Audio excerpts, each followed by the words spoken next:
Alors, aujourd'hui, d'ailleurs, shalom à tous, que le Seigneur vous bénisse. On est dans la, Shalom, shalom, selon le shalom, calendrier shalom. rabbinique, on est sur le dernier jour de Hanouka.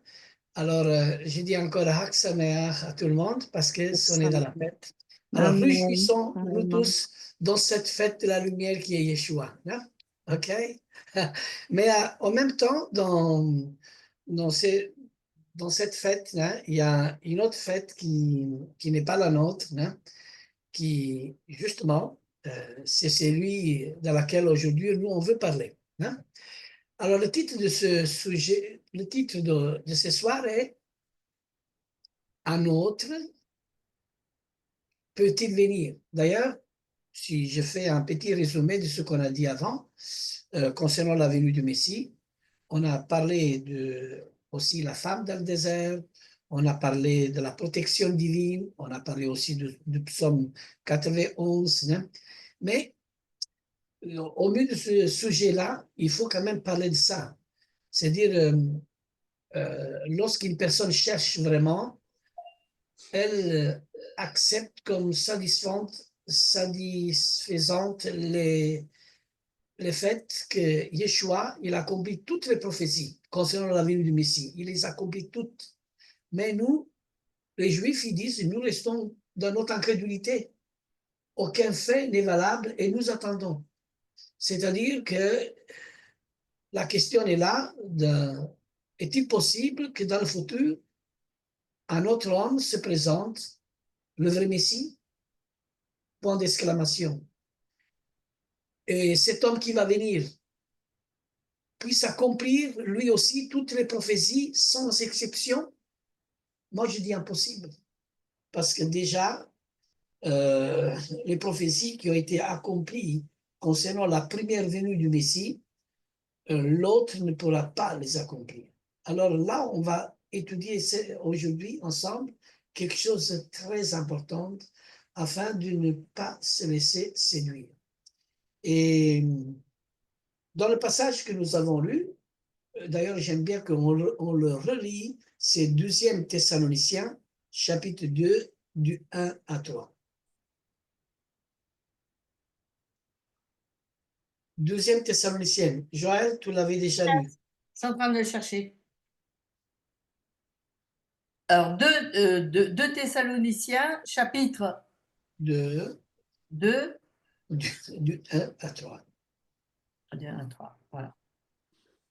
Pour ce qui concerne l'avènement de notre Seigneur Yeshua et notre réunion avec lui, nous vous prions, frères, de ne pas vous laisser facilement ébranler dans votre bon sens et de ne pas vous laisser troubler, soit par quelques inspirations, soit par quelques paroles ou par quelques lettres qu'on dirait venir de nous, comme si le jour du Seigneur était déjà là. Que personne ne vous... C'est bon, vous m'entendez? Oui, oui, oui.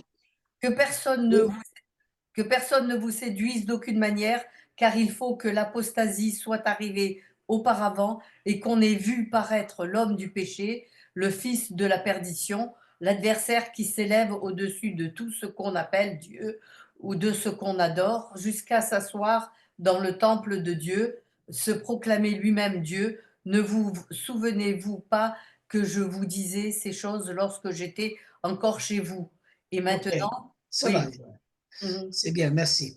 Alors, dans ce passage, il nous montre vraiment clairement que personne ne vous séduise.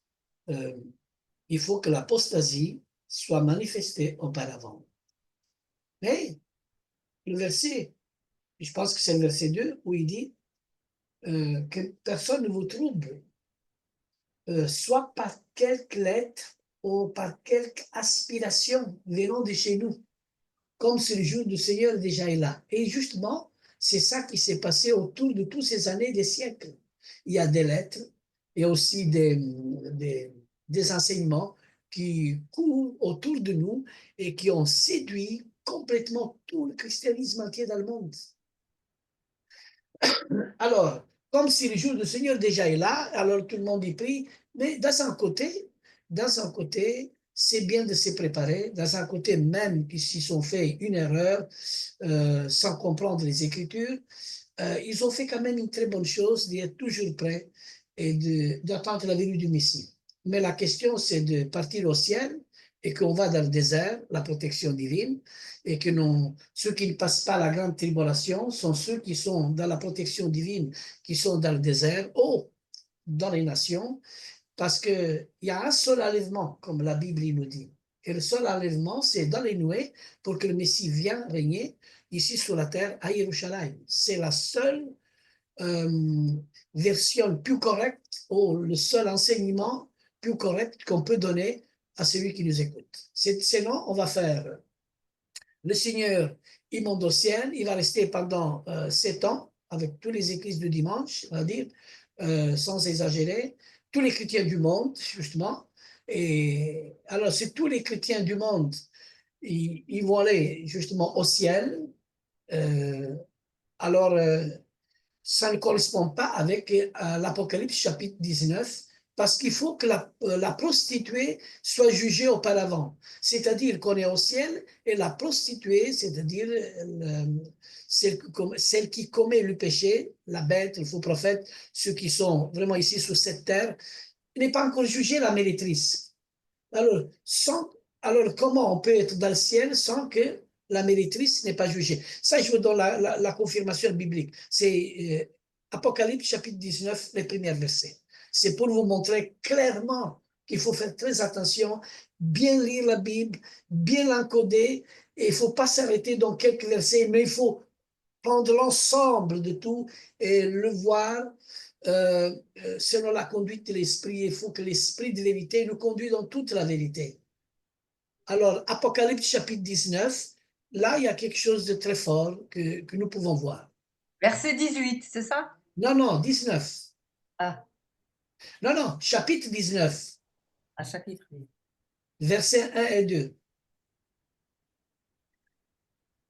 Après cela, j'entendis dans le ciel comme une voix forte d'une foule nombreuse qui disait Alléluia, le salut, la gloire et la puissance sont à notre Dieu, parce que ses jugements sont véritables et justes, car il a jugé la grande prostituée qui corrompait la terre par son impudicité, et il a vengé le sang de ses serviteurs en en le redemandant de sa main. Amen. Alors, c'est-à-dire, qui a été jugé? Joël, répète, qui va être jugé? Ben là, c'est le mal, OK. Alors, ils sont dans le ciel, on va dire, ils sont avec le Seigneur, mais il faut d'abord qu'ils soient jugés la prostituée. Mais aujourd'hui, la prostituée n'est pas encore jugée, c'est-à-dire l'antimachia n'est pas encore arrivé. Alors, il faut bien saisir les prophéties. OK? Après, le verset 9, toujours dans le même chapitre, il parle des invités de les noces de l'agneau. C'est ça? Vas-y un peu. Et l'ange me dit, écris heureux ceux qui sont appelés au festin des noces de l'agneau, et il OK. me dit, ces paroles sont les véritables paroles de Dieu. Amen. Ceux qui sont invités aux noces. C'est pas l'épouse, ça encore. C'est-à-dire, les invités, qui sont les invités? Ceux qui gardent les commandements de Dieu, ceux qui gardent le témoignage de Yeshua à Mashiach, et aussi tous ceux qui croient en lui. Le Seigneur, il les connaît. Mais l'épouse est celle qui met les pieds sur la montagne de Sion, 12 000 par chaque tribu d'Israël. Moi, je le vois dans ce sens-là. Après, si je me trompe, que la vérité est autrement, la prophétie passe toujours à travers un canal humain. C'est là qu'il faut bien discerner. Moi, je le vois mieux comme ça. C'est-à-dire que Dieu va mettre les pieds sur la montagne de Sion, pas avec tout le monde, mais justement avec les 144 000, pour gérer et diriger tous ceux qui doivent être dirigés dans toutes les nations. OK? C'est-à-dire, l'ordre de Dieu viendra dans la montagne de Sion. D'ailleurs, c'est ça qui dit en Ésaïe chapitre 2, verset 1, Qui Sion Sefer Torah, si on va lire aussi, de Sion sortira la Torah, de Sion, et de Jérusalem la parole de l'Éternel. Et toutes les nations afflueront à cette montagne pour être enseignées. Là où se retrouve, sur le millénium, le Mashiach est venu et on est sous la direction de l'enseignement de Dieu et toute la terre sera la connaissance de Dieu parce que ceux qui vont enseigner la Torah sont les Juifs. Tous les Juifs avec le Messie. Ce sont les 144 000 vierges pures qui ne se sont pas contaminées. Et ils disent qu'ils suivent l'agneau partout où il va. C'est-à-dire, ce sont des... Qui est juif aujourd'hui? Le vrai juif est celui du cœur, de l'intérieur, qui est entièrement dans la Torah. C'est-à-dire, il y a aussi la tribu d'Éphraïm. Il pourrait y avoir des gentils, sûrement qu'il va y avoir des gentils au milieu. La question des femmes, des vieillards et des enfants, Dieu le sait.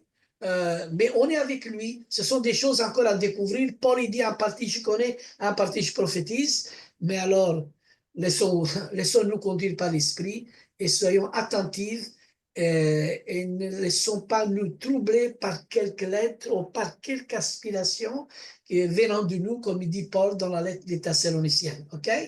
La question est, aujourd'hui, nous attendons tous le Messie, mais un autre peut-il venir?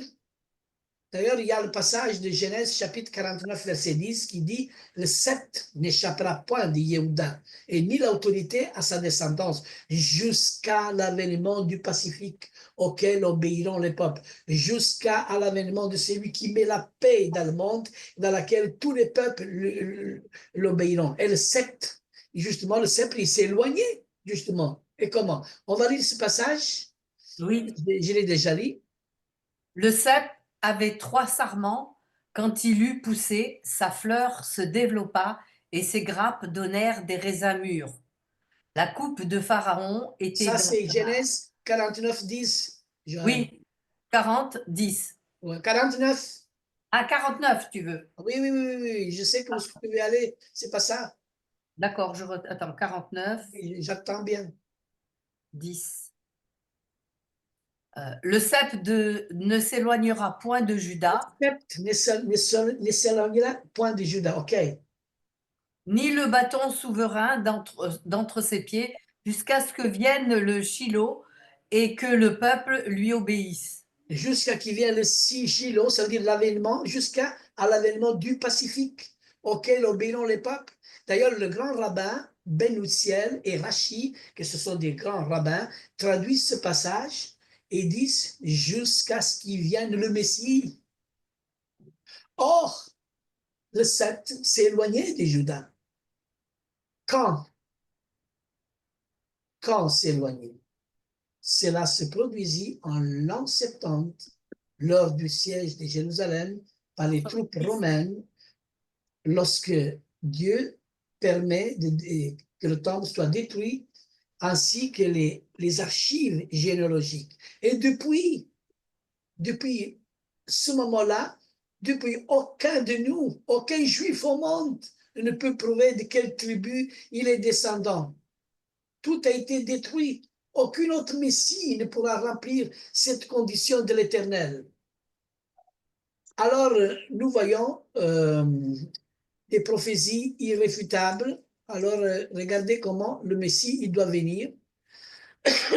Et on va voir justement la première venue du Messie, comment il s'est accompli et quels sont les passages clés que le Tanakh il nous montre. Regardez un peu Agé chapitre 2, verset 9, le prophète Agé, et aussi Malachie chapitre 3, verset 1. OK, on va le lire ensemble. OK, je vous invite. Moi, ici, j'ai aussi la Zadokan. Hein? Ici, je lis dans la Zadokan. La Zadokan, c'est un juif qui l'a traduit. Et je lis dans cette traduction ce soir, OK? Mais j'aime bien voir un peu ce que la Louise et Conti dit et ce qui aussi la Bible juive aussi dit. Mais vous voyez qu'il y a des erreurs, il y a des incompréhensions. Et j'aurais aussi voulu être là quand on a traduit cette Bible pour faire face à certains passages clés que j'avais reçus dans mon cœur, mais malheureusement, j'ai dit, on ne me connaît pas.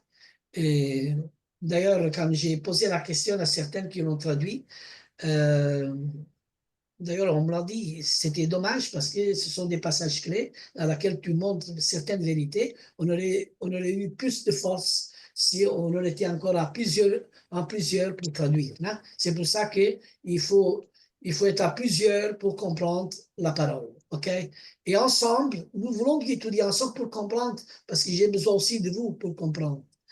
Regardez un peu qu'est-ce qu'il dit Malachie, chapitre 3, verset 1, et Agé, chapitre 2, verset 9. Tu dis oser? Non, non, Agé. Agé? Il n'est pas Agé, hein, c'est le prophète Agé. D'accord. C'est un petit prophète, ok? Je ne l'ai pas là. Agai, en hébreu on dit. Hein? Je vais voir Tu si as je l'ai. dit quoi, Lorenzo, âgé? Agai ou Agé, chapitre 2, verset 9. Je peux lire au nom de Jésus. Oui, oui. Âgé 2, verset 9. Ouais, Au nom de ouais. Yeshua. Amen. La gloire de ce dernier temple sera plus grande que celle du premier, dit l'Éternel, le maître de l'univers. Ok. Plus grande. Alors, moi, je lis dans la Zadokan. Regardez bien comment ça change. Amen. La Zadokan, il dit plus grande sera la splendeur du 12e temple, pas du dernier. Le dernier temple, c'est le dernier de l'anti-Mashiach, qui va être rompu l'alliance au milieu de la semaine. Alors là, il va y avoir la grande désolation. Mais ici, on parle du second temple, c'est-à-dire du second temple, c'est ça qui dit Zadokan. Il faut trouver cette Bible, Zadokan. Et c'est un juif qui l'a traduit. Alors, on ne peut pas dire que 70 rabbins ils se sont trompés. Vous comprenez? Plus grande sera la splendeur de ce 12e temple que celle du premier, dit l'Éternel Sébaoth. Et en ce lieu, je ferai régner la paix, dit l'Éternel Sébaoth. C'est ça? Alors, on va voir qu'est-ce qu'ils disent, la Rusée-Comte, ils disent la dernière maison. Ils disent tous la dernière maison. Mais est-ce que c'est juste ça? Mais Zadokan, un juif, qui traduit comme ça. Alors là, tous les rabbins du monde entier, quand ils ont vu justement ce passage, comment lui l'a traduit, et vous voyez la guerre qu'il y a eu, et la confrontation, on n'aurait pas de traduire lui ça. Alors là, ici, on dirait qu'on sclamote la Bible. Hein? Même certains rabbins, ils disent, Isaïe 53, n'aurait pas dû être écrit. Certaines choses, parce que les souffrances d'Israël, qui sont les souffrances du Messie, les souffrances du Messie, ils ont été remplacées par les souffrances d'Israël. Mais non, ici, on ne peut pas faire ça. Mais ici, ce passage, il dit ça. Regardez un peu Malachie, chapitre 3, verset 1. Je peux le lire, Lorraine. Oui, Voici, j'envoie mon messager pour préparer le chemin devant moi. Et le Seigneur que vous cherchez viendra soudainement dans son temple. Oui, le messager de l'Alliance, en qui vous prenez tant de plaisir. Voici, il vient, dit Adonai Tsevaot. alléluia. Alors voici, je vais envoyer mon mandataire pour qu'il déblaye la route, pour qu'il déblaye la route devant moi. Soudain, il rentre dans son temple. Qui est rentré dans le temple? C'est Yeshua, avec son âne. Il est rentré dans son temple et tout le monde, il a salué dans la publique. Oshiana, Oshiana, qui veut dire sauve-nous, sauve-nous.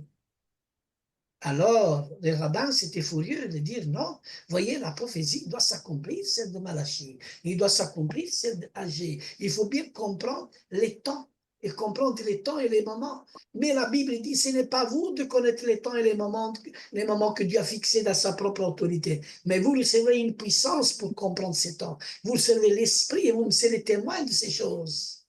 Comprenez? Alors, le messager de l'Alliance que vous appelez de vos yeux, le voici qu'il vient, dit l'Éternel Sébaoth, il vient. Il est venu la première fois, il est venu comme prophète. Seulement qu'ils n'ont pas compris les aspects du Messie. On va aller plus loin de ça. Hein? On va aller un peu plus loin de ce que ces passages nous disent. Moi, je me rappelle, 20 ans d'ici, j'ai fait cet enseignement. Aujourd'hui, je le répète avec plus d'expérience. Et ici, je peux dire vraiment que Malachie confirme la prédiction de Agé, le prophète. Le Messie, soudainement, entre dans son sanctuaire, c'est-à-dire le second temple. Il était rebâti.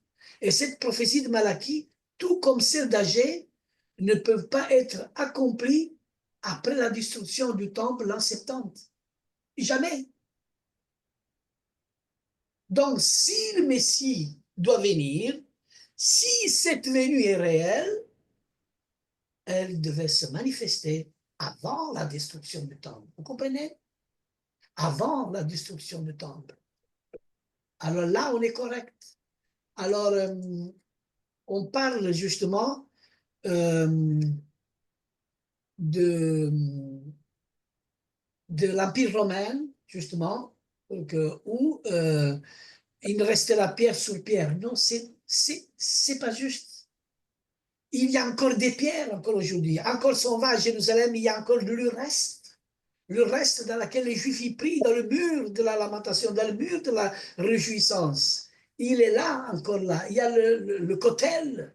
Tout le monde visite encore ce morceau de temple. Toutes les nations y vont là-bas. Mais Yeshua, il dit ici, il restera pierre sur pierre, dans le deuxième temple, quand lui il est venu, voulant dire que tout va être rasé complètement. Et d'ailleurs, ça on peut le voir, Matthieu chapitre 24, le verset 2 et le verset 15. Je vous amène vraiment je fais vous voyager un petit peu, parce qu'aujourd'hui je suis un peu concentré, c'est pour ça que je suis toute seule ici. Et là, je vous parle vraiment que le Saint-Esprit, vraiment, il me conduit pour que la parole soit vraiment bien donnée. Matthieu chapitre 24, le verset 2, le 1 à 2. Mais il leur dit, voilà, mais il leur dit, voilà, mais il leur dit, voyez-vous, tout cela, je vous le dis, en vérité, il ne restera pas ici pierre sur pierre qui ne soit renversée. C'est pas l'an 70. Il y a encore des pierres. Même des évangéliques, même des messianiques, partout, ils se sont trompés pour moi. Ce n'est pas ça la révélation de Dieu. Regardez le verset 15. 15. Du même chapitre. C'est pourquoi lorsque vous verrez l'abomination et de la désolation dont on a parlé le prophète Daniel, Alléluia. établi en lieu saint, que celui qui lit fasse attention. C'est lui qui dit qu'il fasse attention, c'est-à-dire la désolation, c'est lui l'anti-Mashiach, c'est lui qui va venir, un autre il va venir, c'est ça le sujet d'aujourd'hui, c'est lui qui va venir, il va rompre l'alliance justement, parce qu'il va élever une statue, il va élever, ça c'est un autre Antiochus Épiphane, d'ailleurs c'est Hanouka, c'est le dernier jour aujourd'hui, il va y avoir un autre Antiochus Épiphane qui va justement s'installer, il va profaner encore le temple. Et il faut justement le dédicacer. Justement. Et alors, pour dédicacer le temple, il faut que le Messie vienne. Alors là, c'est la véritable dédicace. Alors là, c'est pas la dernière maison, ou le deuxième temple, mais là, c'est la nouvelle Jérusalem qui va descendre d'en haut. OK? C'est tout à fait autre chose. Voyez comment les choses, on s'explique. Il y a beaucoup d'interprétations. Interprétation, tout le monde interprète, mais il faut faire très attention. C'est pour ça que moi-même, je fais aussi attention. Je peux me tromper, je suis un canal humain, mais là, je fais très attention. Alors, Hachem est spécifique. Je peux poser une question sur Oui. ce chapitre toujours, sur le verset 19 De Matthieu, oui. ou de Matthieu, là où la parole nous dit malheur aux femmes qui seront enceintes et à celles qui allaiteront durant ces jours-là. Et le verset 20, priez pour que votre fuite n'arrive pas en hiver, ni un jour de sabbat. Ni le Shabbat, oui. Ni le Shabbat. Oui. C'est-à-dire qu'il n'arrive pas dans une défaite.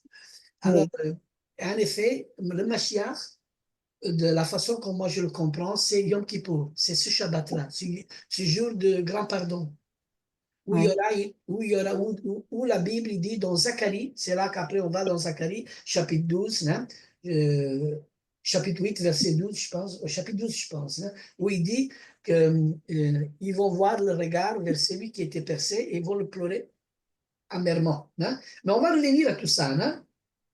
On va rentrer parce qu'on a beaucoup de temps à étudier ensemble la Torah. Et je serai là avec vous pendant longtemps. Et j'aime bien qu'on s'instruit parce que c'est vrai que j'ai donné beaucoup de place pour les autres qui enseignent aussi. Et c'est vrai, c'est bon. Mais Hachem me fait comprendre maintenant, vas-y, fais comme tu faisais avant. Avant, j'avais 7 réunions par semaine. Et si je dois enseigner beaucoup plus, je le ferai avec tout mon cœur. Hein. Mais priez pour moi que le Seigneur me renouvelle les forces. OK? Et là, on va découvrir vraiment ce que Myriam vient de dire, qui ne viennent pas ce jour de Shabbat. Parce que dans le chapitre 24, le verset 30, qu'est-ce qu'il dit? Regarde un peu, Myriam. Alors le Fils de l'homme, Le verset 30 nous dit, alors le signe du Fils de le l'homme Fils de apparaîtra l'homme, dans le ciel. Tous les peuples de la terre se lamenteront et ils verront le Fils de l'homme venir sur les nuées du ciel, voilà. avec Alors, beaucoup de puissance et de est-ce que gloire. c'est écrit dans ta Bible, toutes les tribus de la terre? Non, Oui, on a mais écrit tous les peuples seulement, pas les voilà, tribus. voilà, ils Oui, ont moi j'ai modifié toutes ça. les tribus. Voilà. Alors, de l'autre côté, ils disent toutes les tribus. Tu sais pourquoi? Parce ils ne savent plus camoufler. Ils se sont trompés. C'est toutes les tribus. Et quand ils parlent toutes les tribus, ça parle tout le peuple d'Israël. Les tribus, c'est Israël.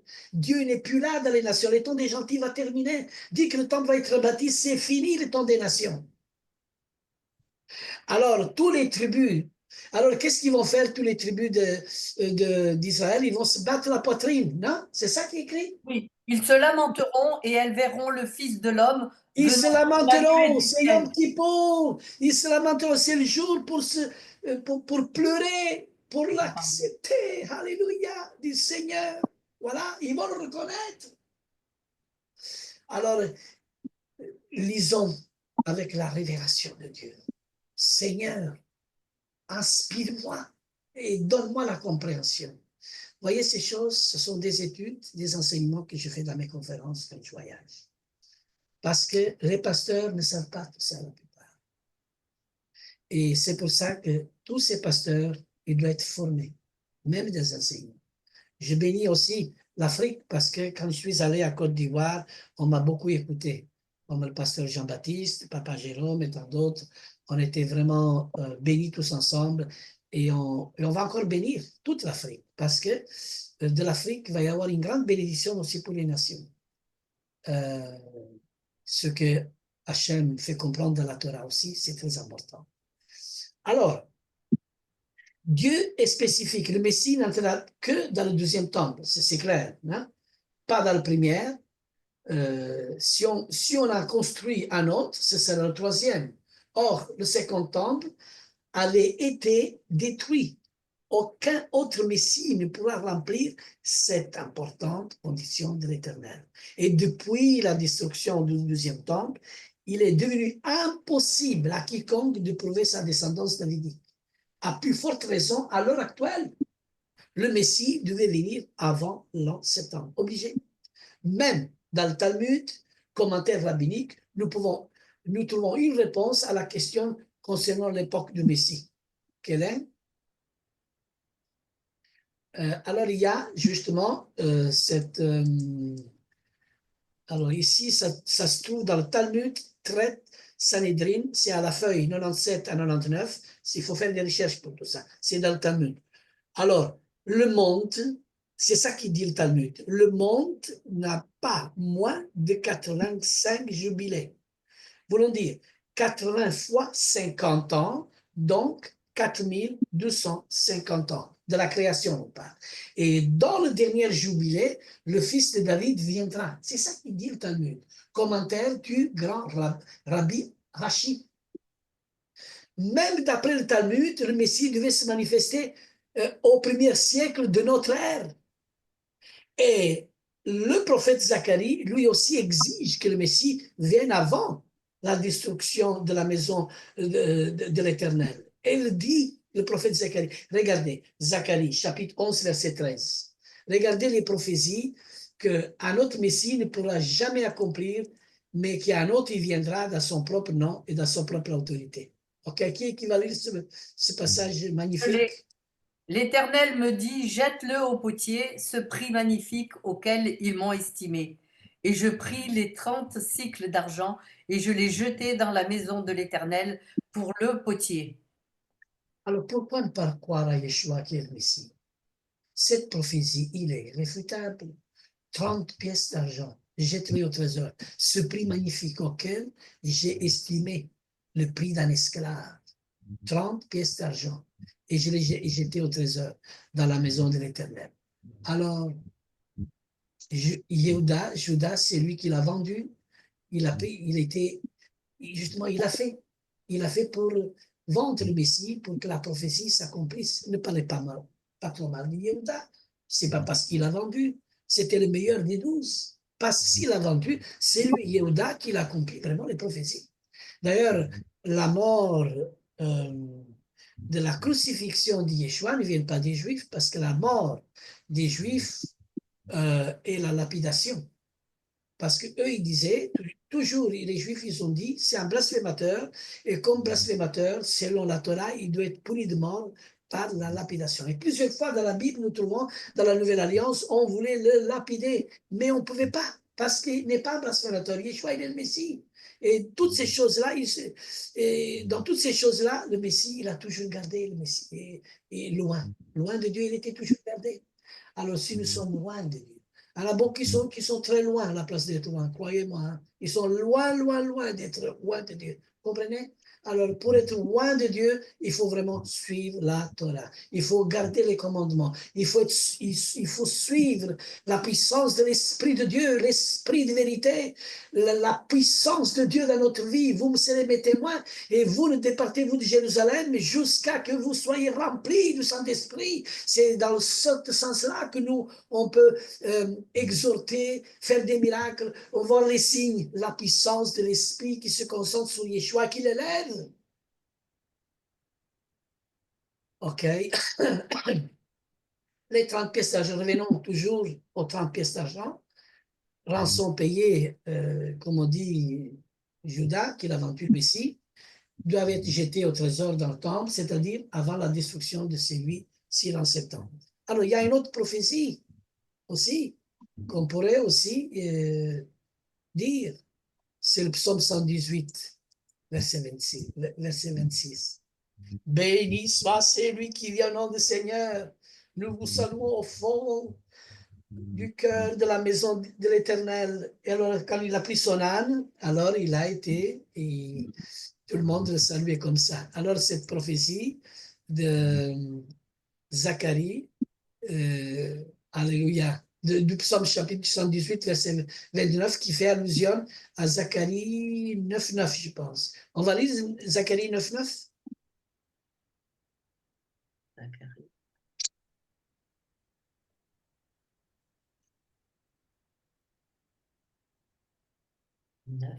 Je lis au nom puissant de Yeshua. Amen. Réjouis-toi, fille de Sion. Lance des acclamations, fille de Jérusalem. Voici ton roi qui vient à toi. Il est juste et victorieux. Il est humble et monté sur un âne, sur un ânon, le petit d'une ânesse. Amen. Joël, tu es juif. Maintenant, Oui. la question que je te pose, tous les juifs Oui. qui croient à notre Messie, le Messie, il est monté sur un âne. C'est lui qui va venir. Il va monter sur les Mercedes ou sur un âne? Tu me fais rire. Ben oui. C'est sûr fais qu'il rire, mais il la est question- humble, il est simple, il est pas déformé par l'argent et le pouvoir, donc il est sur un âne.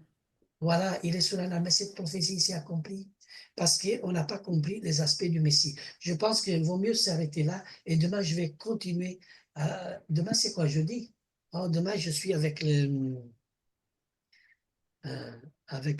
Mais si on fait à 19h, moi, je peux parler jusqu'à 20h.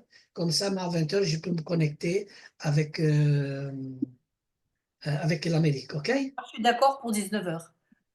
Vous êtes tous d'accord pour 19h? Moi aussi. Oui, moi Oui. aussi. Oui. OK? Comme ça, moi, je vais continuer et je vais vous parler demain. Lorraine, écoute, Ouais, 19h, c'est bon. Ah, Lorraine, c'est parce qu'il y avait les enfants. Non, ça va. Si tu dis pour... d'accord, ok, il n'y a pas de souci. Moi, je ne vais pas pouvoir être là alors. Hein, Non, Lorraine. c'est pas rien. Moi, je vais me mettre en haut et toi, tu vas D'accord. être avec les enfants en bas, OK? Oui, ça va, d'accord. OK. Ok. Alors, je vais vous parler les deux aspects du Messie. OK? Et c'est là qu'on va découvrir, parce que c'est ça qu'ils n'ont pas découvert, le peuple juif. Quels sont les aspects du Messie? Et nous, on parle de ça. Vous croyez ces choses-là? Hein? Hein? Vous savez, vous croyez que ceux qui ont reçu un diplôme à l'école, ils vont vous enseigner ça. Mais ces Non. choses-là, ils sont enseignées par celui qui a la révélation de Dieu et qui a l'Esprit Saint. Nous voulons être Amen. enseignés par ceux qui ont l'Esprit Saint et Amen. l'appel d'Hachem. Amen. Amen. Alléluia. Amen. Alléluia. Amen, Que le amen. Seigneur nous bénisse. Alors je dis